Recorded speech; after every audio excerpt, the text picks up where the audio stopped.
The wind that swept across the red mesas of Arizona carried the scent of rain and the whisper of ghosts. Among those winds rode Taza, chief of the ND, the fierce Apache who made even hardened soldiers hesitate before crossing his land.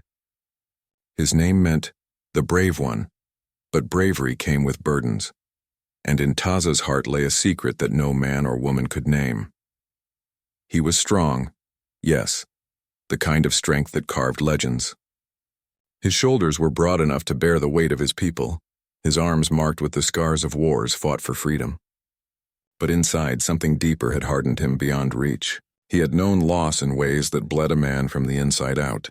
His first love, Nalan, had been taken by soldiers years ago, her screams and the crack of rifles echoing in his dreams still. After that night, something within him broke. Women admired him, both Apache and those from the white settlements.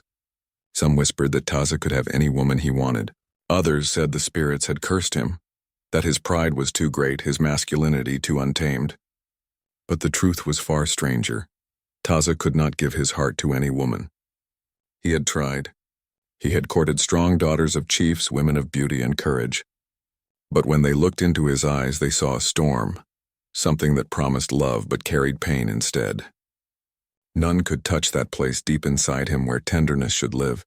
He often rode alone, far beyond the borders of his camp. The desert was the only thing that understood him. The earth burned beneath the sun, cracked with thirst and memory, and still it endured, as he did. He would sit upon a high ridge looking out across the endless horizon, wondering if the Creator had made him too proud or too wounded to be human anymore. The warriors of his tribe spoke of him with reverence, yet also fear. They followed him into battle, trusting his instincts as they trusted the rising sun, but none dared question why their leader kept his distance from joy. At night, when the campfires burned low and laughter faded, Taza's silhouette would remain alone by the dying flames, staring at nothing. His medicine man, old Ascati, once said to him, "Your spirit is locked. You guard your heart as if it were a fortress." Taza had replied in his usual quiet tone, "A fortress is safe, but empty." He was 30 winters old when the story began to shift, when fate decided to test the man who had turned his heart to stone. The white settlements to the east had grown restless. Ranchers were moving closer, cutting fences through Apache lands, poisoning streams, and driving buffalo away. It was only a matter of time before blood spilled again. One cold dawn, scouts brought word that a wagon train had crossed into their territory without permission. Taza ordered his men to approach, and not for war but warning. Yet by evening, a skirmish broke out, sparked by fear and a careless gunshot. When it ended, 3 wagons burned, and several settlers were taken captive, among them a single girl who refused to cry. Her name was Clara, the daughter of a preacher. Barely 20, with hair like wheat and eyes that seemed to reflect the very sky, she stood among the Apache warriors without trembling. Her courage, or innocence, was unsettling. When she was brought before Taza, she looked at him directly, unflinching. "You are their leader?" she asked in a voice as calm as prayer. Taza nodded once, his eyes shadowed. "Then kill me if you must," she said, "but don't touch me. I belong to God." For a long moment, the wind itself seemed to still. Something flickered inside Taza's chest. Something he had not felt since before the world had taken everything from him. It was not desire. It was not pity. It was the faint, painful reminder of being alive. And though he didn't yet understand it, that moment would change everything, for the warrior who could not love, and the girl who would teach him how. The Apache camp at White Rock Canyon was carved into the bones of the desert. Rugged cliffs, red dust and narrow paths guarded by watchful eyes. It was a place that outsiders seldom saw and never left. When Taza brought the captives there, the sun was bleeding into the horizon, painting the sky in fire. Among the trembling settlers, Clara stood strangely composed. Her hands were bound, her hair tangled from the journey, yet her chin lifted with quiet defiance. The Apache women whispered about her, how her eyes never lowered even when Taza looked at her. To them, that was both foolish and brave. Taza ordered that the other captives be ransomed or traded, but the girl was different. There was something in her gaze that unsettled him, something pure that made him uneasy in his own skin. He did not know whether to fear her or protect her. When night fell, Clara was given a small shelter made of hides guarded by 2 warriors. She sat there in silence, her hands folded in prayer, whispering words in a tongue Taza did not understand. He stood a short distance away, unseen, watching her lips move. She prayed for forgiveness, and not for herself, but for him. It had been years since anyone had prayed for Taza. He turned away, disturbed by feelings he didn't recognize. He had taken captives before, but never one like her. She was not hardened by hate or trembling with fear. Instead, she carried a strange peace that clashed with his world of rage and blood. In the days that followed, Clara refused food, insisting she would not eat until she was freed. The Apache women, moved by her courage, came to her tent quietly, offering corn cakes and water. Taza watched this with an unreadable expression. He had fought soldiers, hunted buffalo, and faced death many times. But this small woman with pale hands and soft words was more difficult than any enemy. When he approached her on the fourth day, she did not bow. She met his eyes and said softly, "You don't need to keep me here. God will punish you for this." Taza frowned. "Your God is not here. This is Apache land." "God is everywhere," she answered, voice trembling just slightly, "even here among the cliffs." For a long time, Taza said nothing. He had never met anyone who spoke to him like that. Not with anger, not with mockery, but with faith. It stirred something deep in him, something that both comforted and frightened him. Later that night, he went to the edge of the canyon, where the moonlight spread like silver over the rocks. The medicine man, old Ascati, found him there silent. "You look as if the spirits have spoken," the elder said. Taza's eyes stayed fixed on the horizon. "A white woman who fears nothing prays for me. I do not know if it is mockery or power." Ascati smiled slowly. "Perhaps it is both. The heart is a strange battlefield, Chief." Meanwhile, in her tent, Clara knelt and whispered her prayers. But they were no longer only for herself. Something about Taza's eyes, so full of pain and restrained strength, haunted her thoughts. He did not seem cruel, only lost. She remembered the way he had stopped his warriors from harming the captives. He had power, yet chose restraint. That, she thought, was not the mark of a monster. The next morning, Taza brought her water himself. The warriors nearby exchanged astonished looks. She accepted it wordlessly, her fingers brushing his by accident. The touch was brief, barely a breath, but both of them froze. In that single instant, something unspoken passed between them.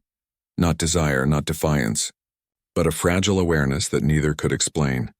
From that moment, neither would find peace again. She began to see that the warrior's strength hid a terrible loneliness. And he, though he fought it, began to see that the captive girl carried a power he could not command, the kind that could heal or destroy him.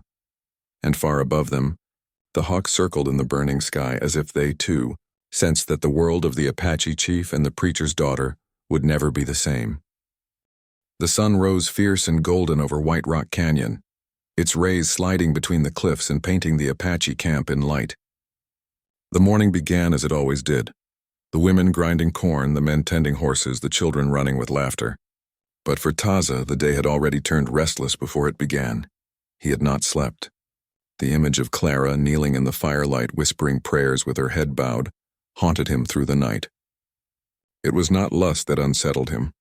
It was the strange peace that seemed to follow her like a shadow. Every morning since her capture, Clara would step out of her tent before sunrise and face the eastern horizon. She would clasp her hands and murmur soft words, her voice rising and falling like a song carried by the wind. The Apache warriors called her White Dawn because of this ritual, and even the most hardened among them stopped mocking her. Taza often watched from a distance, unseen. Her hair caught the light like spun gold, and her eyes seemed to reflect the wide-open sky. He told himself he watched because she was a captive, a responsibility. But deep down he knew that wasn't the truth. Something in her stillness called to him. Something in her courage both angered and soothed him.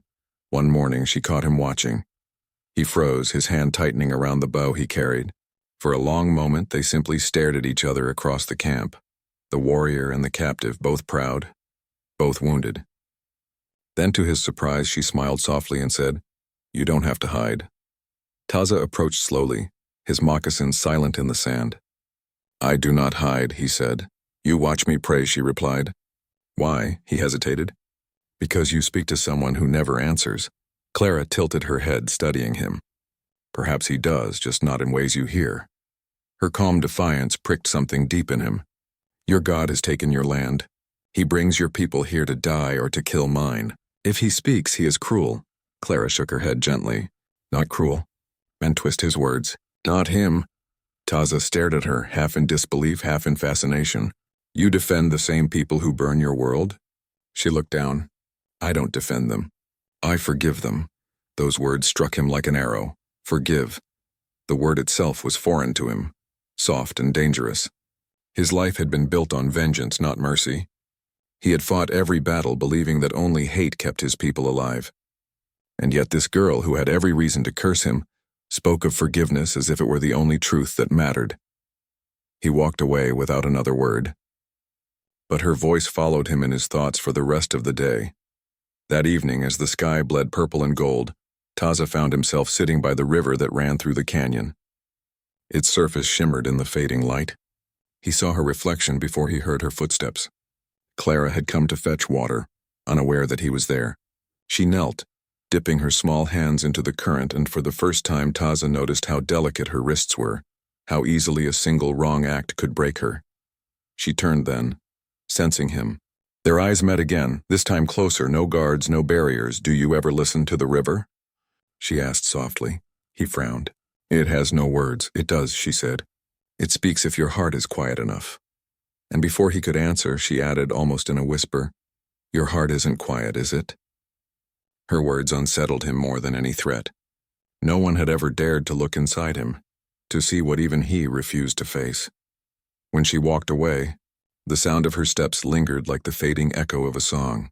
That night, Taza sat alone again by the dying fire, watching the embers pulse like the heartbeat of the earth. For the first time in years, he felt the weight of his own solitude. He told himself she was just a captive. He told himself she was just a woman. But as the wind swept through the canyon and carried her soft hymn to his ears, Taza realized the truth. He was watching her not because she was his prisoner, but because she was becoming his peace. Summer came to White Rock Canyon harsh and dry. The wind blew dust into every crevice. The earth cracked from thirst, and tempers among the warriors burned as hot as the sun itself. The Apache were restless. Raids from settlers had grown bolder.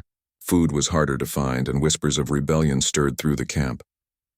Taza felt the tension deep in his bones.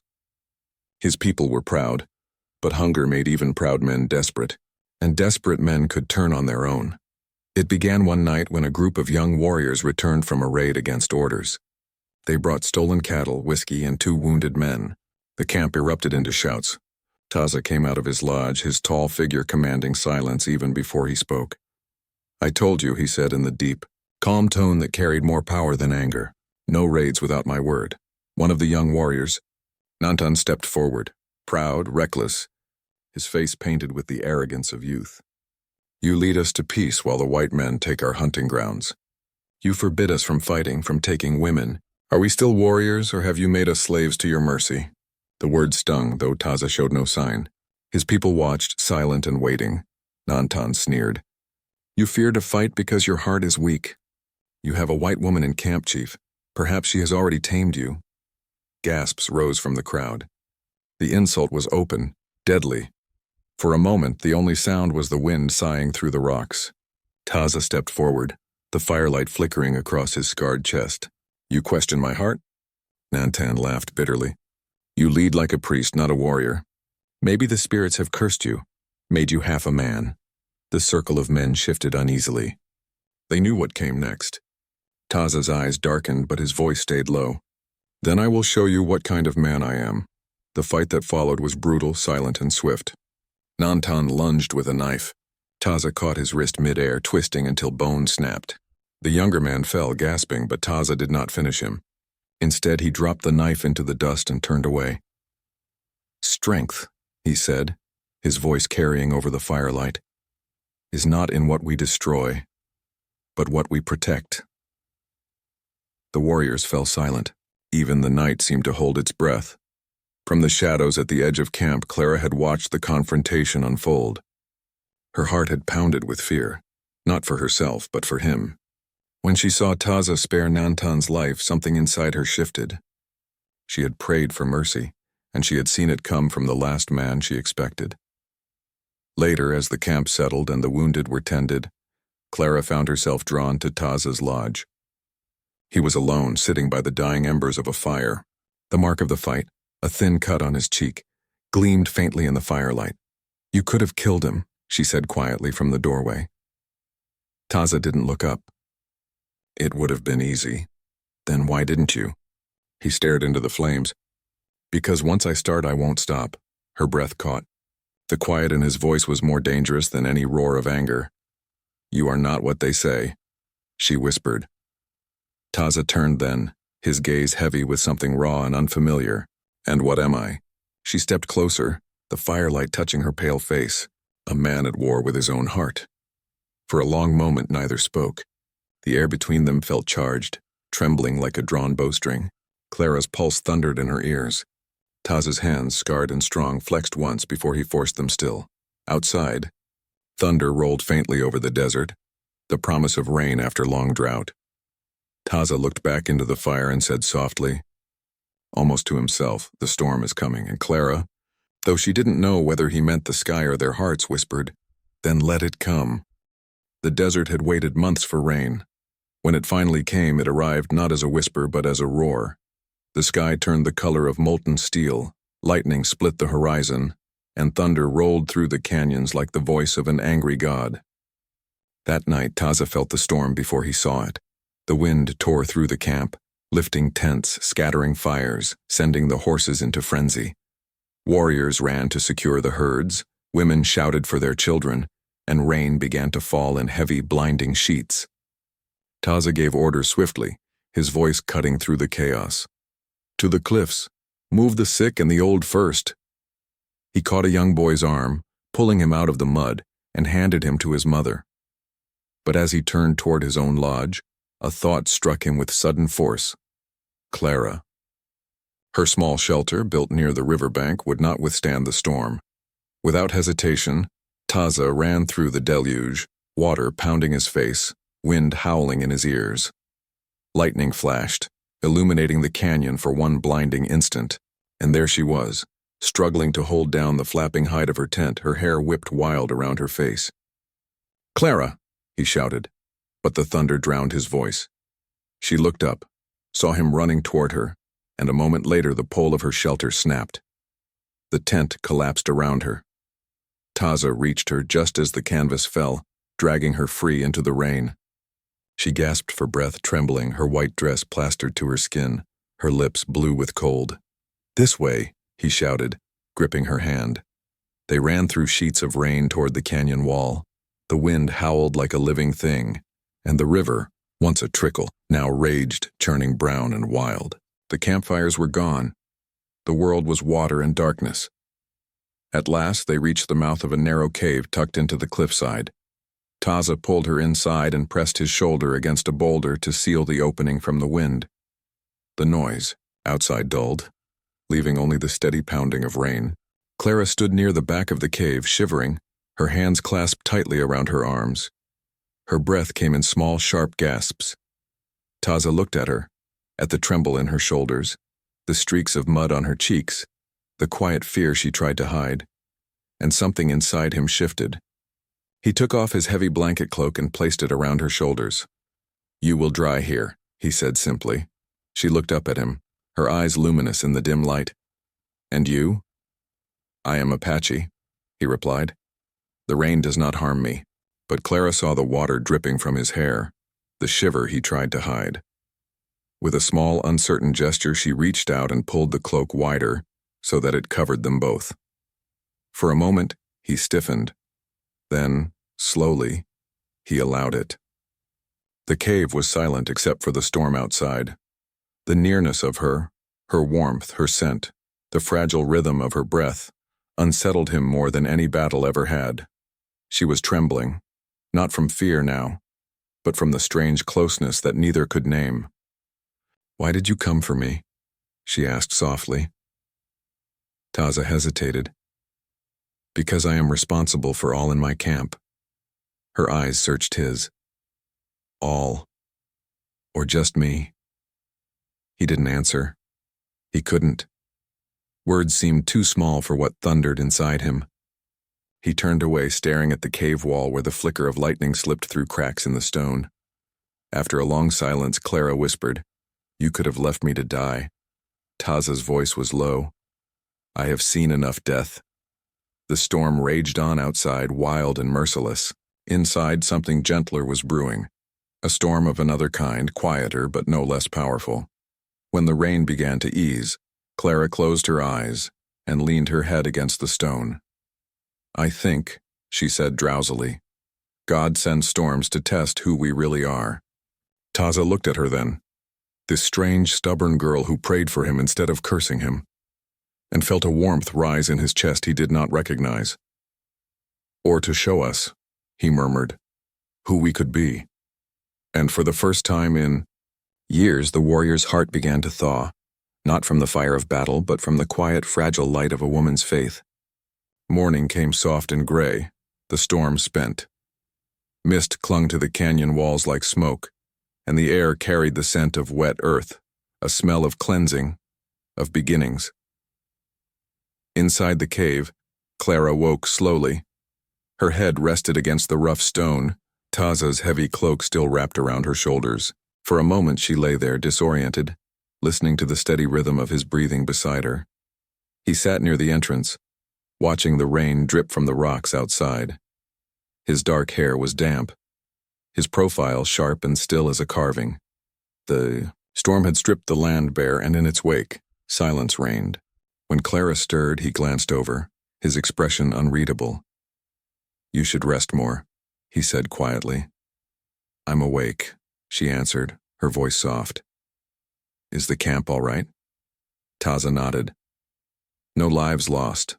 The river took some tents, but the people are safe." She smiled faintly. "Because of you?" He didn't reply. Compliments sat uneasily on him. He was used to being feared, obeyed, never thanked. After a long pause, she said, "You came for me."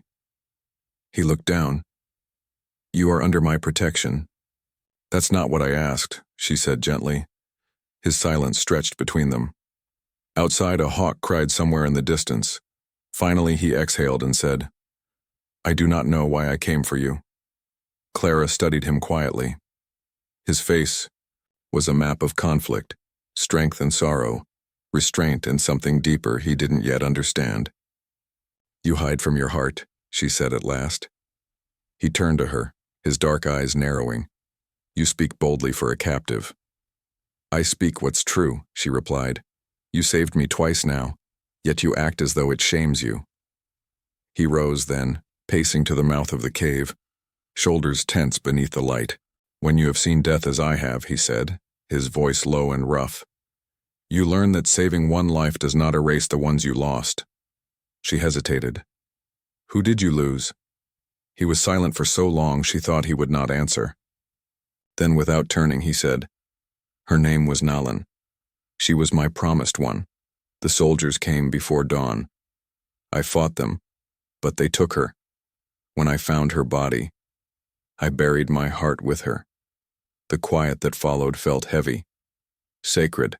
Clara swallowed hard, her eyes stinging. "I'm sorry," she whispered. Taza's jaw tightened. "Do not pity me. The dead are at peace. It is the living who are cursed." She stood then, moving closer. Her bare feet brushed against the cool stone, her voice steady. "You think love is a curse because it brought you pain, but maybe it's the only thing that can free you." He turned to face her, the look in his eyes raw, almost pleading, though he didn't realize it. "Free me?" "Yes," she said softly. "Your spirit isn't broken. It's buried. You carry the past like chains, but you still breathe, still fight, still protect. That means there's something left to save." He took a step toward her, the space between them narrowing. "And you would save me, white woman? You who prays to a God that allows men like me to suffer?" Clara didn't flinch. "Maybe he sent me here for that reason." The words hung in the air, trembling like the last drop of rain before it falls. Taza stared at her, this small, stubborn woman who should have hated him, who instead spoke to him as if she saw something good still buried beneath his scars. His voice dropped to a whisper. "You should fear me." "I don't," she said simply. And in that moment, something broke open inside him. Not pain this time, but release. He felt the weight of years lift slightly, as if her words had found their way past the walls he had built and into the heart he had long forgotten he had. The rain outside slowed to a faint patter. Inside, silence grew thick with everything unsaid.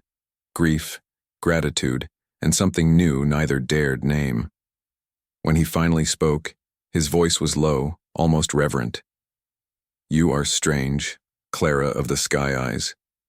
You speak like the wind, soft but you carve stone." She smiled faintly through tears. "And you, Taza of the Storms, you think your heart is dead. But I can hear it beating." He looked away, unable to bear the tenderness in her gaze. But deep inside he knew she was right. For the first time in years, Taza wanted to believe in something again. When the storm cleared, the desert seemed new again. The sky turned a sharp, endless blue, and the air smelled of wet cedar and ash. The Apache called such mornings the breathing of the earth, a time when everything wounded tried to heal. For Taza and Clara, it was the first quiet day after chaos. The camp had been rebuilt, fires rekindled, and laughter crept cautiously back among the people. Yet in Taza's chest something unfamiliar stirred, a warmth that unsettled him more than battle ever had. He had spoken more to the white girl in one night than to anyone in years. Her words lingered like a song that refused to fade. "You still have a heart." No one had ever dared to say that to him. From his lodge, he could see her kneeling by the stream, washing clothes that had been soiled by rain and dust. The wind caught strands of her hair, and the sunlight turned them to gold. She hummed softly, some old hymn from her childhood, and though he did not understand the words, he felt them in his bones. He found himself walking toward her before his mind could protest. When she heard his footsteps, she looked up, smiling faintly. "I didn't think warriors fetched water." "I do not," he said, stopping a few paces away. "But the river is restless. You should not come alone." "I don't fear the water," she replied. Taza crouched near the bank, watching the current swirl around the rocks. "Fear keeps the living alive," he said. Clara wrung out a piece of cloth, her voice gentle. "And what keeps the heart alive, Taza?" He didn't answer. He didn't know how. His heart had survived out of habit, not purpose. She set the cloth aside and looked at him fully. "You speak of strength as if it's the only thing that matters. But strength without love is just loneliness." He turned his gaze to the river again. The water flashed like glass under the sun. "Love brings weakness," he said. "It makes a man blind." "Or human," she whispered. Her words hung between them, quiet and powerful. A breeze moved through the canyon, cool and soft. Clara reached for the next piece of cloth, but her fingers slipped and it fell into the current. Without thought, Taza leaned forward, his hand darting into the stream to catch it before it floated away. He held it out to her, dripping. Their fingers brushed, lightly at first, then firmly as she took the cloth. That small touch startled them both. For a moment, they simply froze. Her hand was warm against his, fragile yet sure. His calloused palm enveloped hers like the earth holding a single flame. Clara didn't pull away. Instead, she looked at him with a strange, quiet intensity. In her eyes, he saw no fear, no judgment, only something open, searching. "Taza," she said softly, his name trembling on her lips like a prayer. He drew in a slow breath. The world around them seemed to still, the rush of the river, the cry of the hawk, even the wind through the pines. He had touched countless things in his life, bows, blades, earth, fire, but never something that made him feel like this. His hand tightened slightly and she did not resist. It was not the touch of possession nor the pull of desire. It was the first fragile bridge between two worlds that should never have met. Then, as if waking from a spell, he released her hand and stood. "You should return to camp," he said, voice rougher than before. She rose slowly, clutching the cloth to her chest. "You can hide your hands," she murmured, "but not your heart." He turned from her, every muscle taut, fighting the strange ache that had taken root in him. "Do not speak of what you do not understand." "Maybe I understand too well," she said quietly. He didn't answer. He walked away. each step heavy with the weight of what he could not name. When he reached the edge of camp, he paused and looked back. She was still by the river, sunlight wrapping her in gold. His chest tightened, a storm building again, one not of thunder, but of feeling. For the first time since Naline's death, Taza's hands trembled, not from rage, but from the memory of touch. That night, long after the fires had burned low, he dreamt of the river, of soft hands and sky-colored eyes, and woke with a single thought echoing in his mind. The heart he thought buried was alive again. The next morning dawned silent, too silent. Even the birds that usually filled the canyon with song were gone. The Apache called it the hush before the knife. Taza woke with that unease crawling through his chest. He stepped out of his lodge, scanning the horizon. A low haze drifted in from the east where the land sloped toward the white men's ranches. Something was wrong. Across the camp, warriors were already mounting horses, their movements sharp and quiet. The scouts had returned at dawn with grim faces. One of them approached Taza, his braids still damp with morning dew. "They are coming," he said. "Soldiers, maybe 20. They follow wagon tracks." Taza's jaw tightened. He didn't need to ask whose wagon it had been. He strode toward the prisoner's tent, heart pounding harder with each step. Clara was kneeling near the fire, feeding the flame with small sticks. She looked up when he entered, her face open and trusting. "Taza," she said, smiling softly, "you look troubled. Did you speak to anyone last night?" His voice was low, dangerous. She blinked. "Only the women who brought food. Why?" He circled her slowly, eyes sharp. "The soldiers ride straight for this valley. Someone told them." Her brow furrowed. "I didn't." "Someone did," he barked. The sound of his anger filled the lodge like thunder. Clara flinched but didn't cower. "If they're coming, it's because they're looking for me," she said, rising to her feet. "They think I was taken by force. They'll kill you all to get me back." Her words hit him hard. She was right. The whites would never believe she stayed by choice. They would bring death for her rescue, but still, doubt coiled in him like a snake. The warriors were watching, whispering. Some already believed the girl had bewitched him, turned him soft. His authority hung by a thread. Taza grabbed her arm and pulled her close, his breath hot with fury and fear. "If you brought them here, you have doomed everyone." Her eyes shone with tears. "You think so little of me?" she whispered. "After all this time?" He stared at her, jaw clenched, searching her face for deceit. But what he found there was only pain, raw and real. His grip loosened. Outside, a horn echoed faintly through the canyon. The sound made both of them freeze. "They're closer than I thought," he muttered, releasing her arm. Clara took a trembling step toward him. "Taza, you have to let me go to them." "I can stop this. I can tell them you spared me, that you saved me." He shook his head. "They will not listen. White men hear only the sound of their own fear." "Then what will you do?" she asked. "Kill them all?" He turned away. "If they bring war, I will give them war." She stood silent for a long time. Then her voice cracked softly. "You've lived so long fighting, you don't know how to do anything else." Her words stung more than any weapon. He wanted to tell her she was wrong, but he couldn't. When he finally looked back at her, her face was pale, determined. "If I stay, you'll die," she said. "If I go, maybe I can save you." Before he could stop her, she ran, past the warriors, past the fires, into the open desert. Taza roared her name and started after her, but two of his men stepped in front of him. "She runs toward the soldiers," one said. "Let her go. She'll lead them away." "No," Taza growled, his heart splitting open. "They'll shoot her before she speaks." He tore free from them and leapt onto his horse. Dust rose as he galloped across the plain, wind tearing at his hair. He could see her white dress flashing ahead, her small figure against the vast gold of the land. Behind them, the first shots rang out, sharp and distant. Taza spurred his horse harder, the sound of gunfire chasing him like ghosts.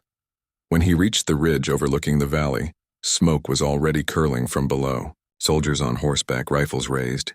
Clara stood between them in the canyon, her hands lifted high. Her voice, faint but fierce, carried to him on the wind. "Stop, they mean no harm." He saw the flash of a rifle barrel swing toward her. Taza shouted, a sound half war cry, half prayer, and charged. The next instant, the sky split with thunder again. The first bullet tore through the dust beside Taza's horse, sending up a burst of red earth. The second struck the saddle horn, splintering leather. but he did not slow. His cry split the air, a sound so raw it made even the soldiers hesitate. He was a blur of motion, a living storm. His horse leapt over the rise and plunged into the valley, hooves thundering against the ground. Smoke burned his eyes, but he saw only her, Clara, standing between two worlds that would not listen to reason. "Stop!" she screamed again, voice breaking. "He's not your enemy." The soldiers didn't hear. Fear had already made them deaf. One lifted his rifle, too quick, too sure, and aimed directly at her. Taza saw the glint of metal. Instinct took over. He drove his horse forward and threw himself from the saddle. The world slowed. The bullet struck him instead of her, lodging deep in his shoulder. He hit the ground hard, rolling through dust and blood. Clara's cry tore through the chaos. "No!" She ran to him, falling to her knees beside his body. "Taza, oh God, no!" he coughed, eyes fluttering open. "Stay back!" But she wouldn't. She pressed her hands against his wound, desperate to stop the bleeding. "You can't die." "Not for me." He tried to smile, the corners of his mouth trembling. "You said, love makes men human, maybe. I am learning." The soldiers began to close in, surrounding them, rifles raised, boots grinding the earth. Their commander, a man in a dust-covered blue coat, barked, "Step away from him, miss." "He's a savage." Clara rose, fury lighting her eyes. "He's not a savage. He saved me again, and you're about to murder the only man who ever showed me mercy." The commander hesitated. His men shifted uneasily. None of them had expected such defiance from the frail girl they'd come to rescue. Clara spread her arms, standing between Taza and the rifles. "If you shoot him," she said, voice trembling but steady, "you'll have to shoot me too." For a moment, silence. Only the wind moved through the valley, then behind them a new sound, the thunder of hooves. Apache warriors, dozens of them, cresting the ridge painted for battle. The commander's eyes widened. "Fall back! Form ranks!" But it was too late. The warriors swept down like the storm Taza had always commanded, arrows slicing through the air, war cries echoing across the plain. The soldiers fired wildly, panic breaking their order. Clara knelt beside Taza again, tears streaking her face. "Your people are coming," she whispered. "You're safe now." He shook his head weakly. "No one is safe. Not until this ends." He reached for his knife, but his strength failed him. She caught his hand and held it tight. "You've done enough," she said softly. "Let them fight for you." The battle raged around them, gunfire, dust, screams. A soldier stumbled close, rifle aimed down. Clara turned, shielding Taza with her body. But before the soldier could fire, an arrow struck him through the chest. The man fell. The air filled with the sound of retreat. The soldiers fleeing toward the east, leaving their dead and wounded behind. At last, the noise began to fade. The Apache stood victorious, though the cost was written in blood across the sand. One of the warriors, Nantan, rode up and leapt from his horse. "Brother," he said, kneeling beside Taza, "you still breathe." "Barely," Taza murmured, eyes half closed. "See to the wounded." Nantan nodded and shouted orders. Clara tore a strip from her dress, pressing it against the wound again. Her hands shook, her tears falling onto his skin. "Don't leave me," she whispered. "Please." He reached up, his fingers brushing her cheek. "The Great Spirit sent you," he said hoarsely, "to remind me I am still a man." Her breath caught. "And you reminded me what courage looks like." The sun began to sink, painting the sky in fire and gold. Around them, the warriors gathered, silent now, watching their chief bleed beneath the woman he had once called prisoner. Taza closed his eyes, his lips barely moving. "If I die tonight, tell them I died free." She leaned close, her forehead against his. "You won't die. Not like this. You still have a heart, and I'm not done saving it." For the first time since his wound, a faint smile curved his lips. "Then hurry," he whispered, "before the stars forget my name." And as the light faded, Clara held him tightly. Blood, dust, and love binding them in a promise neither would ever break. When the sun rose again, it did so gently, as if the heavens themselves feared to disturb what had survived the night. Smoke still curled from the valley floor, the scent of blood and fire heavy in the air, but the cries of war had faded. Only whispers and the soft breath of the wounded remained. Taza drifted between worlds, half in darkness, half in light. He could hear her voice sometimes, soft as rain, calling his name. "Don't leave me," He tried to answer, but his body felt heavy, his spirit adrift. Clara had not slept. She stayed beside him through the night, pressing cool cloths to his fevered skin, whispering prayers she no longer believed in. The warriors had made a circle around them, keeping watch. None dared disturb her. The woman who had once been their captive was now seen as something sacred, a spirit of healing sent by the wind. When the medicine man came, he burned sage and sang to the spirits, his voice low and rhythmic. "His body is strong," he told Clara, "but his heart has been broken for too long. You must speak to him. Call him back." So she did. She took Taza's hand, pressing it against her heart. "You once said love makes a man weak," she whispered.